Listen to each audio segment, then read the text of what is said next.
नमस्कार, SBT news में आपका स्वागत है। पेश है 23 अक्टूबर सोमवार सुबह 6:15 बजे राजस्थान की बड़ी खबरें। राजस्थान में कांग्रेस ने उम्मीदवारों की दूसरी लिस्ट जारी कर दी है। दूसरी सूची में 43 कैंडिडेट को चुनावी समर में उतारा गया है। शनिवार को कांग्रेस ने पहली लिस्ट जारी की थी। पहली लिस्ट में राज्य के मुख्यमंत्री अशोक गहलोत, पूर्व डिप्टी सीएम सचिन पायलट समेत 33 उम्मीदवारों के नाम का ऐलान किया गया था। कांग्रेस ने रविवार को दूसरी लिस्ट जारी की है। इस लिस्ट में कई दिग्गजों के नाम का ऐलान किया गया है। प्रताप सिंह खाचरियावास, प्रसादी लाल मीणा, शकुंतला रावत समेत 43 लोगों के नाम का ऐलान किया गया है। श्रीगंगानगर जिले के सादुल शहर से जगदीश जांगिर, श्रीकरणपुर से गुरमीत सिंह कुन्नर, सूरतगढ़ से डूंगाराम गैदर, हनुमानगढ़ से विनोद कुमार चौधरी को प्रत्याशी बनाया गया है। इसी प्रकार खाजूवाला से गोविंद राम मेघवाल, बीकानेर वेस्ट से डॉक्टर बीडी कल्ला, नोखा से सुशीला डूडी, सरदार शहर से अनिल कुमार शर्मा, झुंझुनू से ब्रजेंद्र सिंह ओला, नवलगढ़ से डॉक्टर राजकुमार शर्मा, फतेहपुर से हाकम अली, नीमका थाना से सुरेश मोदी, कोटपुतली से राजेंद्र सिंह यादव, दूदू से बाबूलाल नागर, सिविल लाइन से प्रताप सिंह खाचरियावास कांग्रेस उम्मीदवार होंगे। उधर किशनपोल से अमीन काजी, आदर्श नगर से रफीक खान, बासी से लक्ष्मण मीणा, बंसूर से शकुंतला रावत, रामगढ़ से जुबेर खान, डींग कुम्हेर से विश्वेंद्र सिंह, वेर से भजनलाल जाटव, राजाखेड़ा रोहित बोहरा, महुआ से ओम प्रकाश होडला, दौसा मुरारी लाल मीणा, लालसोट से प्रसादी लाल मीणा, खंडेर से अशोक बैरवा, पुष्कर से नसीम अख्तर को उम्मीदवार बनाया गया है। वहीं केकड़ी से डॉक्टर रघु शर्मा, नावा से महेंद्र चौधरी, सोजत से निरंजन आर्य, मारवाड़ा जंक्शन से खुशवीर सिंह, बाड़मेर से मेवाराम जैन, सांचौर से सुखराम बिश्नोई, सिरोही से संयम लोढ़ा, खेरवाड़ा से डॉक्टर दयाराम परमार, मावली से पुष्कर लाल डांगी, सालुम्बा रघुवीर सिंह मीणा, घाटोल से नानालाल निनामा, बांसवाड़ा से अर्जुन सिंह बामणिया, निम्बाहेड़ा से उदयलाल आंजना, मंडल से रामलाल जाट, अंता से प्रमोद जैन भाया को प्रत्याशी बनाया गया है। राजस्थान विधानसभा चुनाव को लेकर राजस्थान में कांग्रेस की पहली लिस्ट जारी होने के बाद मुख्यमंत्री अशोक गहलोत सोमवार को जोधपुर पहुंचेंगे। इस दौरान यहां आज सरदारपुरा विधानसभा क्षेत्र के विभिन्न वार्ड और कॉलोनी में जनसंपर्क करने के साथ ही सामाजिक कार्यक्रम में भी हिस्सा लेंगे। मुख्यमंत्री 2 दिन जोधपुर में ही रुकेंगे। जारी कार्यक्रम के अनुसार मुख्यमंत्री गहलोत 23 अक्टूबर सोमवार सुबह 9 बजे जयपुर से हवाई मार्ग से रवाना होकर सुबह 10 बजे जोधपुर पहुंचेंगे। यहां 10 बजे से 1:30 बजे तक जनसंपर्क करेंगे। दोपहर 1:30 बजे से 4 बजे तक उनके लिए सर्किट हाउस रिजर्व रखा गया है। शाम 4 बजे से 6 बजे तक फिर जनसंपर्क कर रात्रि विश्राम जोधपुर में करेंगे और मंगलवार 24 अक्टूबर को सुबह 10 बजे से 1 बजे जनसंपर्क करेंगे। इसके बाद माली सेवा संस्थान की ओर से आयोजित विद्यार्थी प्रतिभा सम्मान समारोह में हिस्सा लेंगे। शाम 5 बजे रावण का चबूतरा मैदान में होने वाले दशहरा महोत्सव में भी हिस्सा लेंगे और रात्रि विश्राम जोधपुर में करेंगे। इसरो 2025 तक महिलाओं को स्पेस में भेजने की प्लानिंग कर रहा है। एजेंसी चीफ एस सोमनाथ ने रविवार को ये जानकारी दी। उन्होंने कहा, हम देश के अंतरिक्ष मानव मिशन में महिला फाइटर जेट पायलट या साइंटिस्ट को भेजना चाहते हैं। उन्होंने कहा कि उम्मीद है कि 2025 तक हम इंसानों को अंतरिक्ष में भेजने वाला मिशन लॉन्च कर देंगे। हालांकि ये सिर्फ 3 दिन का होगा। हम अगले साल भेजे जाने वाले मानव रहित गगनयान मिशन में एक फीमेल ह्यूमनॉइड भी भेज रहे हैं। सोमनाथ ने कहा कि एक ऑपरेशनल स्पेस स्टेशन बनाने की भी तैयारी है। हमारी कोशिश है कि हम 2035 तक इसे लॉन्च कर दें। राजस्थान विधानसभा चुनाव के लिए भाजपा की दूसरी लिस्ट जारी होने के बाद ही घमासान मच गया। जयपुर, राजसमंद, चित्तौड़गढ़, अलवर, बूंदी और उदयपुर में कार्यकर्ता विरोध प्रदर्शन कर रहे हैं। राजसमंद में बीजेपी कार्यालय में तोड़फोड़ कर दी। चित्तौड़गढ़ में प्रदेशाध्यक्ष सीपी जोशी के घर पर पथराव कर दिया।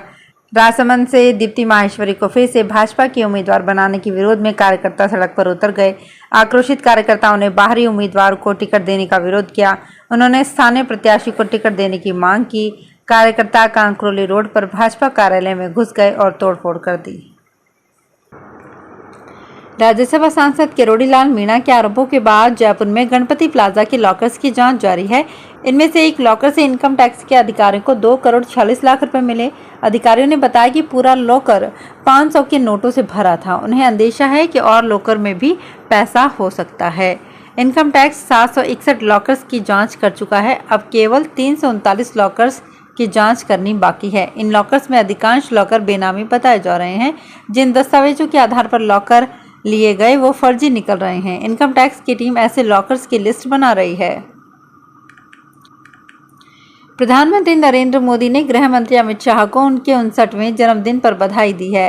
प्रधानमंत्री ने सोशल मीडिया एक्स पर लिखा, अमित शाह ने देश की सुरक्षा और कोऑपरेटिव सेक्टर को मजबूत बनाकर एक बेहतरीन प्रशासक के रूप में अपनी पहचान बनाई है। पार्टी को ऊंचाइयों पर ले जाने और संगठन को मजबूत करने में उन्होंने सराहनीय भूमिका निभाई है। मैं उनकी लंबी आयु और अच्छी सेहत की कामना करता हूं। पंजाब के पूर्व मुख्यमंत्री चरणजीत सिंह चन्नी ने कहा, कांग्रेस का कार्यकर्ता जीत दिलवाता है, लीडर तो लड़ाई में उलझे रहते हैं। उन्होंने कहा कि राहुल गांधी एक आइडियोलॉजी लेकर चल रहे हैं, उस पर पूरी कांग्रेस चले तो जीत निश्चित है। पंजाब के पूर्व मुख्यमंत्री चन्नी रविवार को अजमेर आए थे। उन्होंने यहां अजमेर शरीफ में जियारत की और पुष्कर में मंदिरों के दर्शन किए। राजस्थान में लागू हुई स्क्रैप पॉलिसी के प्रति लोगों में जागरूकता देखी जा रही है। पिछले 2 महीने में करीब 284 वाहनों को स्क्रैप किया गया है। लोग कंडम वाहनों को आगे आकर स्क्रैप करा रहे हैं। इससे उन्हें न केवल स्क्रैप कराने के पैसे मिल रहे हैं, बल्कि पुराने वाहन से होने वाली झंझटों से भी निजात मिल रहा है। परिवहन विभाग की ओर से जयपुर में 2 स्क्रैप सेंटर शुरू किए गए हैं। पहला सेंटर अजमेर रोड पर महला में शुरू किया गया है, वहीं दूसरा स्क्रैपिंग सेंटर माधोराजपुरा फागी में शुरू किया गया है। 15 वर्ष की अवधि पूरी कर चुके वाहनों को यहां पर स्क्रैप किया जा रहा है। इन स्क्रैपिंग सेंटर पर निजी वाहनों के साथ साथ पुराने सरकारी वाहनों को भी स्क्रैप किया जा रहा है। वाहन स्क्रैप कराने के बाद लोग चिंता मुक्त हो रहे हैं। अक्सर पुराने वाहनों को अनाधिकृत सेंटर पर स्क्रैप के लिए डाला जाता है। इसके बाद भी वाहन के दुरुपयोग के कई मामले सामने आते हैं। ऐसे में लोग अधिकृत सेंटर पर वाहन स्क्रैप कराना पसंद कर रहे हैं। यहां से उन्हें स्क्रैपिंग सर्टिफिकेट दिया जा रहा है। इससे वे किसी भी कानूनी अड़चन से बच रहे हैं। स्क्रैप के बाद वाहन का डाटा पूरी तरह से हटाया जा रहा है। कोटा शहर पुलिस ने चोरी और गुम हुए मोबाइल के मामलों में कार्यवाही करते हुए 259 मोबाइल बरामद कर उनके मालिकों को लौटाए हैं। ये कार्यवाही सीओ सर्किल फर्स्ट के 4 थानों की है। इनमें 7 महीने पहले तक के चोरी और गुम हुए मोबाइल को पुलिस ट्रेस करने का प्रयास कर रही थी, जिसमें सफलता मिलने के बाद एक साथ लोगों को उनके मोबाइल दिए गए हैं। दौसा में रविवार सुबह जयपुर आगरा नेशनल हाईवे स्थित भांडा रेंज मोड़ के नाकाबंदी पॉइंट पर कार की तलाशी में 20 लाख रुपए मिले। पुलिस ने बताया कि कार सवार दिल्ली से आए थे और जयपुर जा रहे थे। चेक पॉइंट पर कार की तलाशी ली तो बैग में 20 लाख रुपए कैश मिले। पुलिस का कहना है कि इस संबंध में कार चालक से पूछताछ की गई तो वो संतोषप्रद जवाब नहीं दे सका। हालांकि कार सवार लोगों ने शादी कार्यक्रम के लिए जेवरात खरीदने के लिए जयपुर जाने की बात कही। कार सवार दंपति ने पुलिस को शादी के कार्ड भी दिखाए। इस पर पुलिस ने प्रारंभिक जांच के लिए कैश जब्त कर आयकर विभाग को सूचना दे दी है। बारा शहर में आगामी दीपावली पर्व पर आतिशबाजी की अस्थायी दुकान लगाने के लिए अस्थायी अनुज्ञा पत्र प्राप्त करने के लिए आवेदन मांगे हैं। आवेदक एसडीएम ऑफिस में 30 अक्टूबर और 1 नवंबर को ऑफिस समय में आवेदन की फीस जमा करा सकेंगे। उपखंड मजिस्ट्रेट दीपक मित्तल ने बताया कि दीपावली पर्व पर बारा शहर में आतिशबाजी की अस्थायी दुकान के लिए आवेदन मांगे गए हैं। इसमें आपराधिक रिकॉर्ड वाले लोगों के आवेदन स्वीकार नहीं किए जाएंगे।